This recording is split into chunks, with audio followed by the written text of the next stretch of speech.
تاب کے درگے تیرگی پیروی بہر توبہ درائے شباب غوی بشنو از گوش دل مثنوی مانوی در صدق برتا مسمم شوی بشنو از گوش دل مثنوی مانوی در صدق برتا مسمم شوی. بسم اللہ الرحمن الرحیم. الحمدللہ رب العالمین والصلاة والسلام علی سیدنا مولانا محمد سید الاولین والآخرین وعلی آلہ واصحابہ اجمعین. اما بعد، گزشتہ کے درس میں ہم پڑھ رہے تھے کہ جو عالم امر ہوتا ہے اس کی کوئی جہت یا اس کا کوئی ڈائریکشن نہیں ہوتا. جو چیزیں عالم امر سے آئی ہیں دنیا میں وہ ڈائریکشن لیس ہیں. اس دنیا کی جو چیزیں ہیں اس میں ڈائریکشن ہوتا ہے اور وہ کمی اور زیادتی کا شکار ہو سکتی ہے، چھوٹی ہو سکتی ہے، بڑی ہو سکتی ہے، بڑھ سکتی ہے، گھٹ سکتی ہے، دکھائی دے سکتی ہے، سب ہو سکتا ہے. لیکن جو عالم امر کی چیزیں ہیں جس کی اصل روح ہے وہ عالم امر سے آئی ہے. جیسے کہ روح کے بارے میں اللہ تعالیٰ نے فرمایا قرآن مجید میں قُلِ الرُّوحُ مِنْ أَمْرِ رَبِّي، کہیے کہ روح امر رب ہے، تو عالم امر سے آئی ہے. تو جیسے روح دکھائی نہیں دیتی اور روح کم زیادہ نہیں ہوتی، اسی طرح جتنی چیزیں عالم امر سے آئی ہیں اس کی اصلیت میں وہ کم زیادہ نہیں ہوتی. کمزور ہو سکتی ہے، مضبوط ہو سکتی ہے، لیکن کم زیادہ نہیں ہوتی. عقل بھی اسی میں سے ایک ہے. انسان کی جو عقل ہے وہ بھی عالم امر کی چیز ہے، دکھائی نہیں دیتی، لیکن اپنے جو کرشمے ہے وہ دکھاتی رہتی ہے. اور کوئی انسان بھی عقل کو نہ دیکھنے کے باوجود عقل کا انکار نہیں کر سکتا. روح میں جیسے وصل اور فصل نہیں ہے، نزدیکی یا دوری نہیں ہے، اسی طرح عقل میں بھی ہے کہ نزدیکی دوری نہیں ہے، جدائی اور ملاپ نہیں ہے. اور انسان کا جو سوچنا ہوتا ہے، جو کہ وہ دنیا میں ہر چیز کو اپنی آنکھوں سے دیکھنے کا عادی ہوتا ہے، تو وہ ہر چیز کے بارے میں ایسے ہی سمجھتا ہے کہ ہر چیز گھٹتی بڑھتی ہوگی. لیکن یہ چونکہ عالم امر کی چیز ہے اور آپ عالم شہادت میں رہتے ہیں اور عالم شہادت کو دیکھ رہے ہیں، تو اس لیے آپ اس سے اس کا مقابلہ نہیں کرنا چاہیے، اس سے اس کو سمجھنے کی کوشش نہیں کرنا چاہیے. ہاں، پتہ لگانا ہے تو اس کی ایک دلیل ہوتی ہے، وہ دلیل سے اس کا پتہ لگایا جا سکتا ہے، اور وہ دلیل ہے روحانی ہدایت. روحانی ہدایت دینے والے آپ کو کچھ بتا سکتے ہیں جس کی بنیاد پر آپ اس کو سمجھنے کی کوشش کر سکتے ہیں. لیکن جو دل کا بیمار ہے وہ کبھی بھی پتہ نہیں چلا سکتا، کیونکہ جب تک دل کی بیماری دور نہیں ہوگی عالم امر کی کوئی بھی چیز سمجھ میں نہیں آئے. اب دیکھیں گے آگے مولانا روم کیا فرماتے ہیں. پے پیاپے می برس دوری ز اصل تارگے مردیت آرت سوئے وصل. پے در پے، ایک کے بعد ایک، اسٹیپ بائی اسٹیپ اس کا پتہ چلا جا سکتا ہے کہ اس کی اصل کیا ہے، یہ کہاں سے آئی ہے، کہاں لے کے جائے گی، کہاں جانا ہے، اس کا کام کیا ہے. اس کا پتہ لگایا جا سکتا ہے، لیکن یہ پتہ بھی اتنا ہی لگایا جا سکتا ہے جتنا انسان سمجھ سکتا ہے. روح کے بارے میں بھی جو اللہ تعالیٰ نے فرمایا قُلِ الرُّوحُ مِنْ أَمْرِ رَبِّي، اس کے ساتھ ہی یہ بھی فرما دیا وَمَا أُوتِيتُم مِّنَ الْعِلْمِ إِلَّا قَلِيلًا، تم کو تھوڑا علم دیا گیا ہے، روح کی اصلیت کو تم نہیں سمجھ سکتے. کسی قدر جان سکتے ہیں کہ روح کیا چیز ہوگی، کیسے کام کرتی ہوگی، اس کی کمزوری کیا ہے، اس کی طاقت کیسے بڑھائی جا سکتی ہے، اس سے کیا نتائج حاصل کیے جا سکتے ہیں، اس کو سمجھنے کی کسی قدر کوشش کی جا سکتی ہے. لیکن اس سے زیادہ جو حقیقت ہے، روح کی اصلیت ہے، اس کا پتہ نہیں چلایا جا سکتا. اس کے لیے جتنا علمی معیار چاہیے، جتنی علمی بساط چاہیے، وہ انسانوں کو دی ہی نہیں گئی ہے. تو جب آپ کو وہ علمی بساط سمجھنے کی وہ صلاحیت ہی نہیں دی گئی ہے تو پھر آپ سمجھیں گے کیسے. ای تعلق را خیرت چوں پے پرد بست فصلست و وصلستی خرد، تو عقل اس تعلق کا بھی پتہ نہیں چلا سکتی، حالانکہ عقل بھی عالم امر کی چیز ہے، لیکن روح کا پتہ نہیں چلا سکتی عقل بھی۔ اور ذرا سوچئے، عقل عالم امر کی چیز ہونے کے باوجود جب روح کا پتہ نہیں چلا سکتی، تو روح جہاں سے آئی ہے عالم امر سے، عالم امر کا پتہ کیسے چلا سکے گی؟ اور عالم امر کا جو خالق ہے اس کا پتہ کیسے چلا سکتی ہے؟ تو جب عالم امر کی چیزیں ہی خالق امر کو جیسے کہ وہ ہے نہیں پہچان سکتی، تو عالم شہادت کی چیزیں سمجھنے کا تو سوال ہی پیدا نہیں ہوتا، کیونکہ انسانی عقل جو ہے حالانکہ عالم امر کی ہے، لیکن چونکہ وصل اور فصل کے اس عالم سے وابستہ ہے، اسی لیے جب تک وہ وصل اور فصل کے اس عالم سے وابستہ رہے گی تب تک وہ روح کی حقیقت کو نہیں پہچان سکتی۔ زی وصیت کرد مارا مصطفیٰ، بحث کم جوئی در ذات خدا۔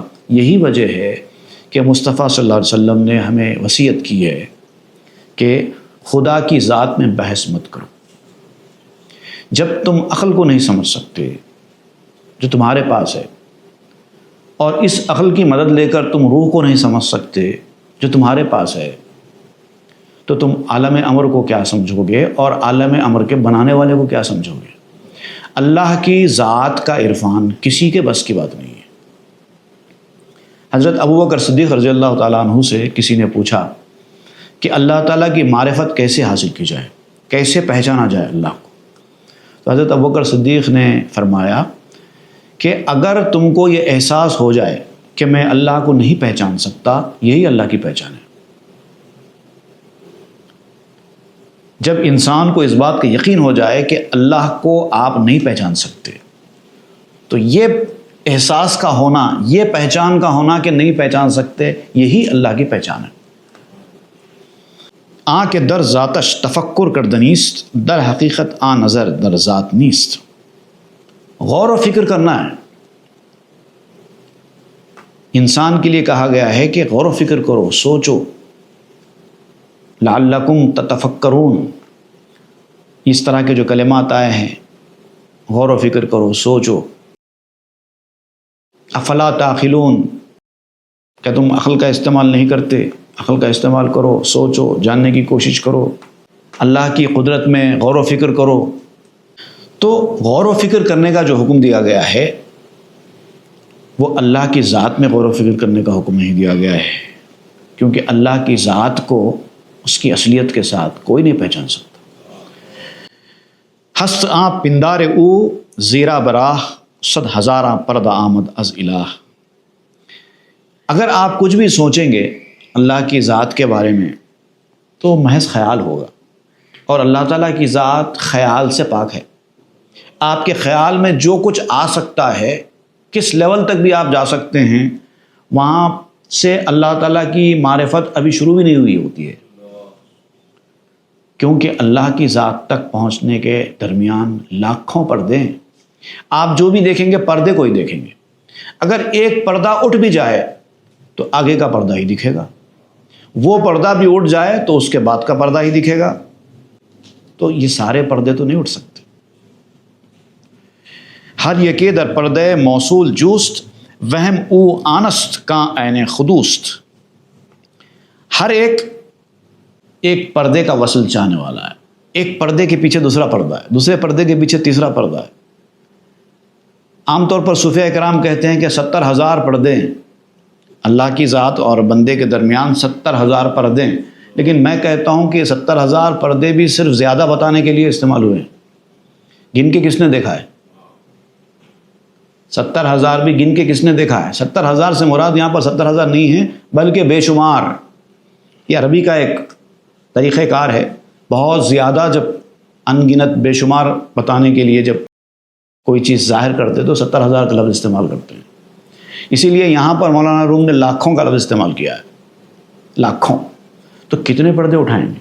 اور جب بھی آپ کا سامنے سے پردہ اٹھے گا تو پھر سامنے دوسرا پردہ ہی رہے گا۔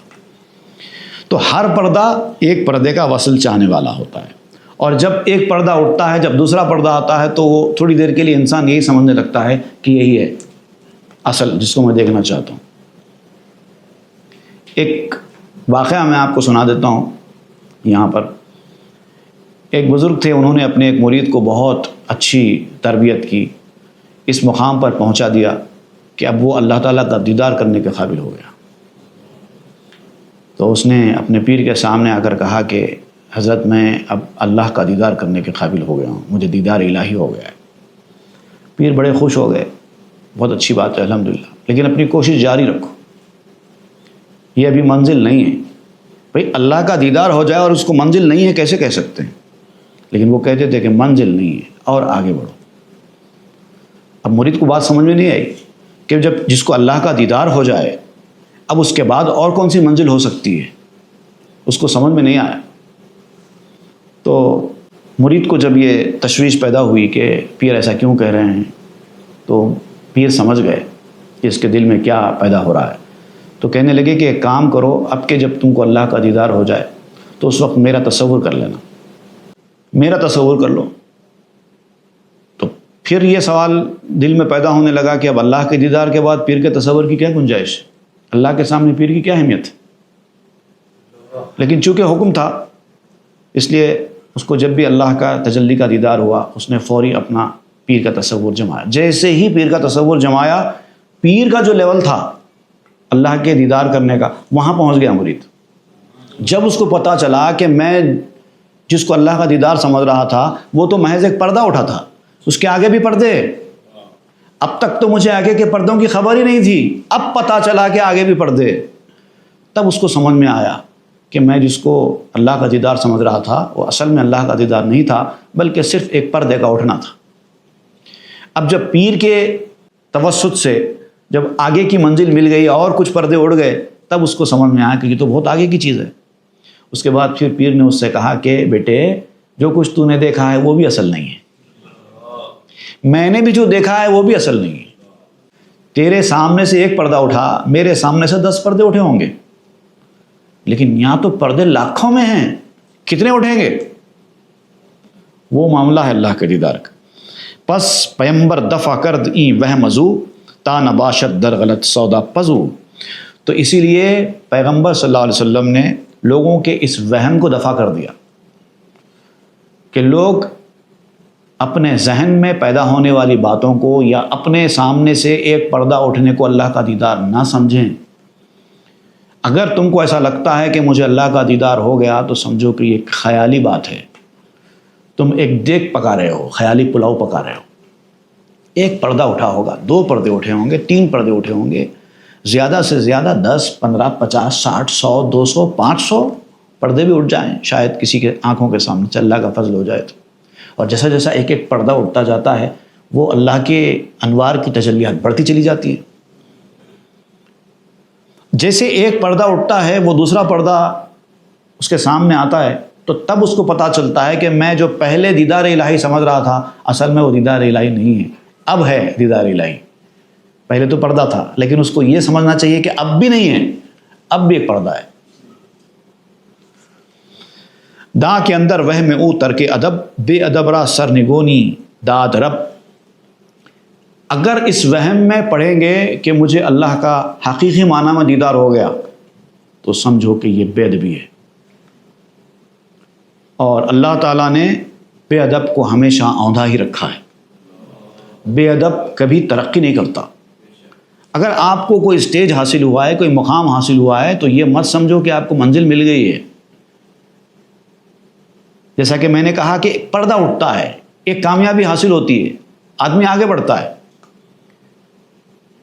فرسٹ اسٹینڈرڈ میں پڑھنے والا بچہ اگر پڑھ لکھ کر اچھا امتحان دے، اچھے نمبر سے کامیاب ہو جائے تو وہ سیکنڈ اسٹینڈرڈ میں جاتا ہے، لیکن یہ اس کی منزل نہیں ہے. اس کے بعد اس کو تھرڈ اسٹینڈرڈ میں جانے کی تیاری کرنی ہوتی ہے.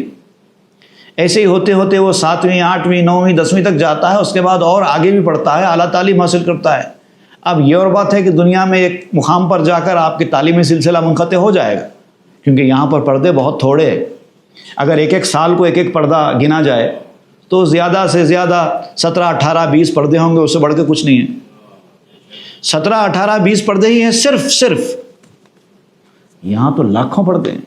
پوری انسان کی عمر بیت جائے گی مگر 10% پردے بھی نہیں اٹھیں گے.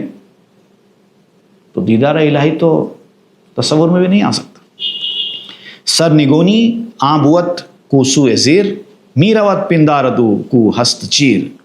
اور یہ اندھا پن ہے. اگر آپ یہ سمجھتے ہیں کہ آپ ترقی کرتے جا رہے ہیں اور ترقی کو ہی آپ اصلی منزل سمجھتے ہیں تو اس کا مطلب یہ کہ آپ اندھے. اور اندھا جب نیچے کی طرف آتا ہے تو بھی اس کو ایسے محسوس ہوتا ہے جیسے وہ اوپر کی طرف جا رہا ہے، کیونکہ وہ اندھا ہے. اب ایک اور میں آپ کو یہاں پر مثال دوں. بہت ساری لفٹس ایسی ہوتی ہیں نا، ایلیویٹرس، جس میں آپ سوار ہوتے ہیں، جب وہ حرکت کرتی ہے تو آپ کو پتہ ہی نہیں چلتا. اس کا موومنٹ اتنا اسموتھ ہوتا ہے کہ آپ کو پتہ ہی نہیں چلتا کہ لفٹ اوپر جا رہی ہے نیچے جا رہی ہے. ایسے بہت سارے ہوتے ہیں. اب ایک اندھا آدمی اندر چلے گیا ایلیویٹر میں، وہ دکھائی تو نہیں دیتا اس کو کون سے فلور پہ بٹن دبانا ہے. اس نے بیسمنٹ کا بٹن دبا دیا. اب بیسمنٹ میں بھی نیچے کئی فلورز ہیں گراؤنڈ کے اندر. ایسے ہوتے ہیں نا بڑی بلڈنگز میں، نیچے بھی کافی فلورز ہوتے ہیں، پارکنگز وغیرہ یہ وہ سب. اب اس کی لفٹ نیچے جا رہی ہے لیکن اس غلط فہمی میں ہے کہ میں اوپر جا رہا ہوں. ایسا انسانوں کے ساتھ بہت ہوتا ہے کیونکہ اندھے، ان کو پتہ نہیں. لفٹ کے موومنٹ سے وہ سمجھتے ہیں کہ لفٹ اوپر چڑھ رہی ہے لیکن حقیقت میں لفٹ نیچے جا رہی ہوتی ہے. تو بہت سارے لوگ ایسے ہوتے ہیں جو سمجھتے ہیں کہ میں ترقی کر رہا ہوں لیکن وہ ترقی نہیں کر رہے ہوتے ہیں. لفٹ تو موو ہو رہی ہے، ایسا نہیں ہے کہ لفٹ ٹھہری ہوئی ہے، نہیں، لفٹ موو ہو رہی ہے لیکن نیچے جا رہی ہے اور نیچے جا رہی ہے. جو آپ کا مقام ہے آپ اس سے بھی نیچے جا رہے ہیں. زاں کے حد مست باشد ای چنی کو ندانت آسمارا از زمیں. کیونکہ وہ مدہوش ہے، ہوش کا پتہ نہیں ہے اس کو. اور جو مدہوش ہوتا ہے، جو اصلی ہوش سے محروم ہوتا ہے، اسی کو اندھا کہتے ہیں. وہ زمین اور آسمان میں فرق نہیں کر سکتا. زمین اور آسمان میں فرق دیکھنے والا آدمی ہی کر سکتا ہے، ہوش والا آدمی ہی کر سکتا ہے. جس کو ہوش ہی نہیں ہے وہ زمین آسمان میں فرق نہیں کر سکتا. در عجب ہایش بے فکر اندر رویت از عظیمی وز محابت گم شوید. تو حکم دیا گیا ہے کہ اللہ تعالیٰ کی ذات کا عرفان تو تم حاصل نہیں کر سکتے. اس کو صحیح معنی میں جو پہچاننا ہے وہ نہیں پہچان سکتے، مگر کرنا کیا ہے، اس کے عجائبات میں غور کرو، اس کی قدرت میں غور کرو، غور و فکر کرو، اللہ کی تخلیق میں غور و فکر کرو. فی خلق السماوات والارض، اس میں غور کرو. آسمانوں میں، زمین میں اللہ تعالیٰ نے کیا کیا نشانیاں پیدا کی ہیں، کیسے کیسے حیرت انگیز چیزیں پیدا کی ہیں، قدرت کی کیا کیا نشانیاں ہیں. اگر انسان غور کرے تو اللہ کی قدرت کے مظاہر اس کو دنیا میں نظر آئیں گے، مگر اس کے لیے غور کرنا ہوگا. اور جب اس کی عظمت اور اللہ کی ہیبت اس کے اوپر طاری ہو جائے گی تو وہ اس ہیبت اور عظمت میں گم ہو جائے گا. یہی تو انسان کو کرنا ہے. چھوٹی چھوٹی تخلیق اللہ کی، اس کے اوپر غور کرو. بڑی بڑی تخلیق اللہ کی، اس پہ غور کرو. چونز ثنا شریش و سبلت گم کنیت حد خود دانید آگہ تن زنید. اور جب تم اس کی صنعت میں غور و فکر کرو گے تو حیران ہو جاؤ گے، تمہاری عقل کام نہیں کرے گی اور تم کو پتہ چلے گا کہ دنیا میں تم ہو تو تمہاری حیثیت کیا ہے اس کائنات کے سامنے، تمہاری کیا ویلیو ہے. چھوٹی سے چھوٹی چیز میں جائیے آپ. ایک معمولی چونٹی ہے، حشرات الارض ہے، ان کے جسموں کی بنوٹ، ان کے اندر کی جان پر آپ غور کرو. کیونکہ دکھائی نہیں دیتا نا، انسان کی آنکھ ویسی نہیں ہے ان کو دیکھنے کے لیے، لیکن اللہ تعالیٰ نے کچھ آلات بنانے کی انسان کو توفیق بھی دی ہے، جیسے کہ مائکروسکوپ ہوتا ہے. مائکروسکوپ سے کیا کیا نہیں معلوم ہوتا ہے جو انسان کو نیکڈ آئی سے دکھائی نہیں دیتا، وہ مائکروسکوپ سے دیکھ لیتا ہے. کیسی تخلیق ہے اللہ کی، چھوٹی چھوٹی چیز جو انسان کو دکھائی تک نہیں دیتی. ہم جس مقام پہ یہاں پر بیٹھے ہوئے، یہاں پر اللہ کی لاکھوں مخلوق ہوا میں گھوم رہی ہے، لاکھوں کی مخلوق، کروڑوں کی تعداد میں اس ہال میں گھوم رہی ہے. ہم کو کچھ دکھائی نہیں دے رہا ہے لیکن ہے. مائکروسکوپ سے دیکھیے پتہ چلے گا، اور مائکروسکوپ اور زیادہ اسٹرانگ ہے تو اور زیادہ اچھی چیزیں دکھائی دے گا. یہاں تک کہ آپ کے آنکھ سے نکلنے والا ایک آنسو، جس کو معمولی ایک پانی کا قطرہ آپ دیکھتے ہیں، آنکھ سے نکلنے والا آنسو عام پانی کے قطروں کی طرح کا ایک قطرہ دکھائی دیتا ہے نا، نہیں، اس کو آپ ایک شیشے پہ ڈال لیجئے، اور لے جا کر مائکروسکوپ میں رکھ کر دیکھیے، ایک پانی کے قطرے کے اندر کس قدر خوبصورت ڈیزائنز آپ کو دکھائی دیں گے، آپ اس کے بارے میں سوچ بھی نہیں سکتے، اور سائنسدان دیکھ رہے ہیں۔ اب یہ تو مائکروسکوپ ہے، اب بہت ساری چیزیں تو ایسی ہوں گی جو مائکروسکوپ میں بھی دکھائی نہیں دیتی، مگر ہے۔ یہ چھوٹی چیزوں کی باتیں میں نے آپ کے سامنے بیان کی، اور جو بڑی بڑی چیزیں ہیں، سمندر کیا چیز ہے؟ کبھی سمندر کے بارے میں آپ نے سوچا ہے کیا چیز ہے سمندر؟ اس کی گہرائی اور اس کے اندر موجود چیزیں کیا کیا ہیں، کس قدر ہیں، کیسی کیسی مخلوق ہے سمندر کے اندر؟ اور پھر یہ سمندر اور یہ زمین، یہ سب ملا کر بھی ایک چھوٹا سا ارتھ ہے، چھوٹی سی ارتھ کہہ سکتے ہیں اس کو۔ اس کائنات کے سامنے اس ارتھ کی کوئی ویلیو نہیں ہے۔ زمین سے بڑے بڑے ستارے موجود ہیں، زمین سے کئی گنا بڑا سورج ہے، سورج سے کئی گنا بڑے بڑے ستارے ہیں۔ ایسے تارے ہیں جو ہم کو آسمان پر دکھائی دیتے ہیں، چھوٹے چھوٹے، اتنے اتنے، وہ اتنے اتنے نہیں ہیں۔ کئی ہزاروں لاکھوں تارے تو سورج سے بڑے ہیں، جبکہ سورج خود زمین سے کئی گنا بڑا ہے۔ بعض تاروں کے بارے میں تو یہ بھی کہا گیا ہے کہ بعض تارے ایسے بھی ہیں جو سورج سے بھی 1,000 گنا بڑے۔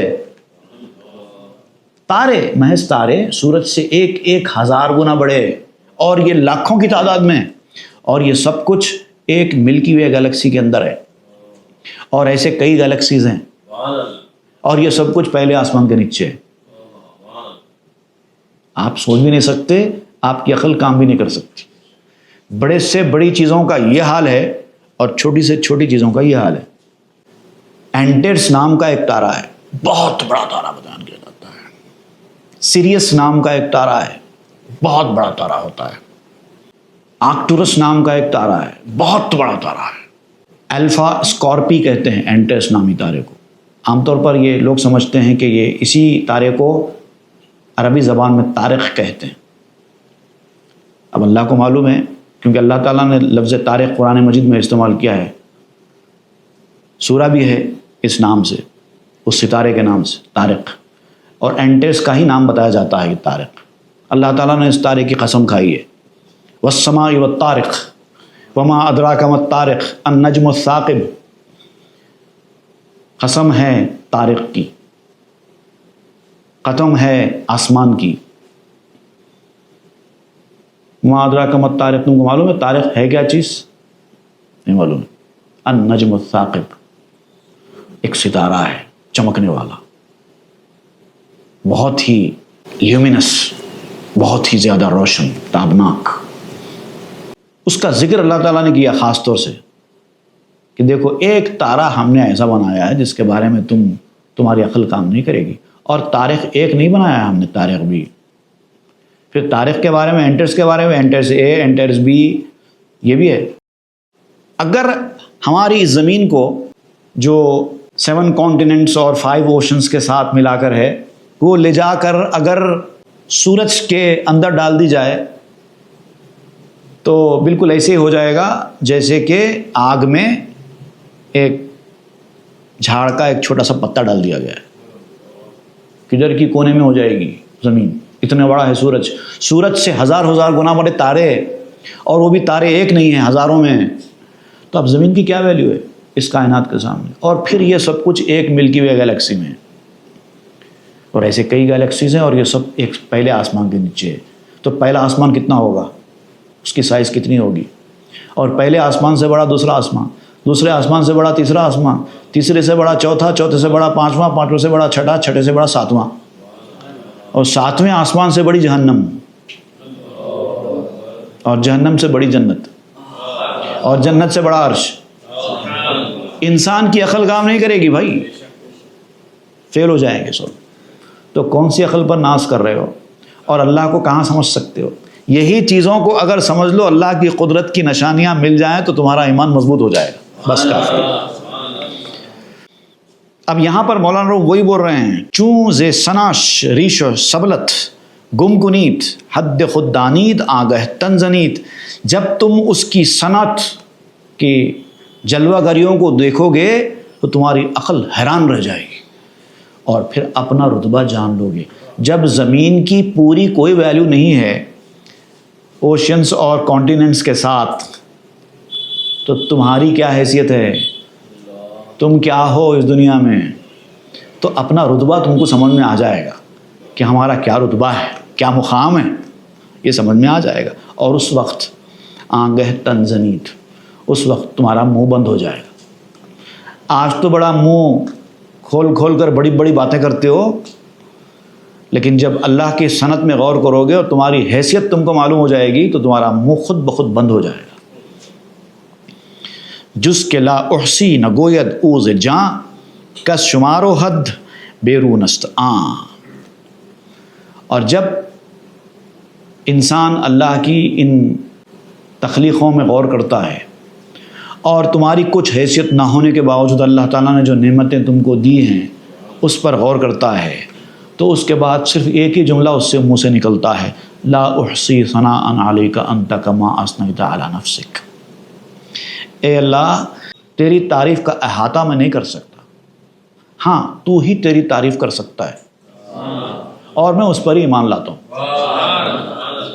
لا احصی ثناء علیک انت کما اثنیت علی نفسک. تو نے اپنی تعریف اپنے منہ سے جتنی کی ہے ویسی میں نہیں کر سکتا، تو ہی کر سکتا ہے. اس کے سوا کوئی چارہ نہیں رہے گا، کیونکہ وہ بے شمار ہے، بے حد ہے، حد سے بھی آگے. انسان کی عقل جس مقام پر جا کر ختم ہو جاتی ہے نا، وہاں پر اللہ تعالیٰ کے کمالات یوں سمجھو کہ ابھی شروع بھی نہیں ہوئے ہیں. یہ حال ہے. چوں بیانش بے حدث طیب الحوث، بحث کم کن پیش ازیں کم زن نفس. اے ابو الحوث انسان، حوث کے پیچھے جانے والے، یہ جو موضوع ہے اس کا بیان لمٹ لیس ہے، لامحدود ہے، بے حد ہے. سمجھانے کے لیے، ایمان کی مضبوطی کے لیے، عقیدے کی تقویت کے لیے اتنا بیان کر دیا گیا ہے. اتنا سن لے اور اپنے ایمان کو مضبوط کر لے.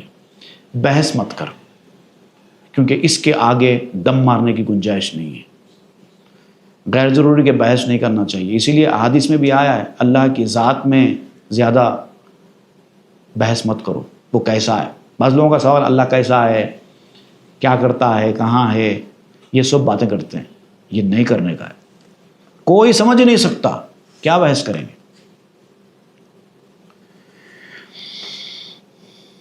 اب اس کے بعد یہاں پر مولانا روم جو ہے حضرت ذوالقرنین کا ایک واقعہ شروع کر رہے ہیں.